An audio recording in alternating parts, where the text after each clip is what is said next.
গণঅভ্যুত্থানে আওয়ামী লীগ সরকারের পতনের পর নানা মামলায় কারান্তরীণ রয়েছেন আওয়ামী লীগের অনেক সংসদ সদস্য। তাদের মধ্যে বর্তমানে কাশিমপুর কারাগারে রয়েছেন বাফুফের সাবেক সিনিয়র সহসভাপতি ও খুলনা ৪ আসনের সাবেক সংসদ সদস্য আব্দুস সালাম মুর্শেদী। একই কারাগারে আছেন আলোচিত সাবেক সংসদ সদস্য ব্যারিস্টার সাইদুল হক সুমন। বর্তমানে তারা কাশিমপুর কেন্দ্রীয় কারাগার পার্ট 2-এ বন্দী আছেন। কারাসূত্রে জানা গেছে, কারাগারে সময় কাটানোর অন্যতম মাধ্যম হিসেবে তারা ফুটবল খেলছেন নিয়মিত। প্রতিদিন আসরের নামাজের পর কয়েদিদের মধ্যে ভাগ হয়ে 2টি দল মাঠে নামে।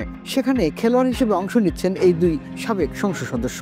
সাবেক ফুটবল তারকা সালাম মুর্শেদী ও ব্যারিস্টার সুমনের মধ্যে মাঠেও কখনো কখনো ঠাট্টা তামাশা ও হালকা ধাক্কাধাক্কি হয়।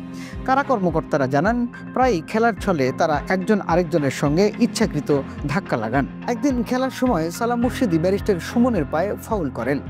এ সময় মজা করে সুমন বলেন, বুড়ো বয়সের পা দিয়ে সাবধানে ফাউল করেন, না হলে হাড় ভেঙে যাবে। প্রসঙ্গত, ক্ষমতাসীন সরকারের বিরুদ্ধে বৈষম্য বিরোধী আন্দোলনের সময় সহিংসতায় সম্পৃক্ততার অভিযোগে দায়ের হওয়া হত্যা মামলায় গত 5 আগস্ট গ্রেপ্তার হন সালাম মুর্শেদী ও ব্যারিস্টার সুমন। এরপর থেকে একাধিক মামলায় জামিনের আবেদন করলেও কোনোটি আদালত মঞ্জুর করেননি। ফলে দুজনই বর্তমানে কারাগারে আটক রয়েছেন। জানা গেছে, জেল জীবনেও দুজনের মধ্যে পুরনো রাজনৈতিক ও ক্রীড়াঙ্গনের প্রতিদ্বন্দ্বিতার ছাপ রয়ে গেছে। ব্যারিস্টার সুমন একসময় বাফুফের নানা অনিয়ম ও দুর্নীতি নিয়ে সোচ্চার ছিলেন। এমনকি ফেডারেশনের নির্বাচনে অংশগ্রহণের ঘোষণা দিয়েছিলেন। তার প্রতিদ্বন্দ্বী হিসেবে গণ্য করা হতো সালাম মুর্শেদীকে।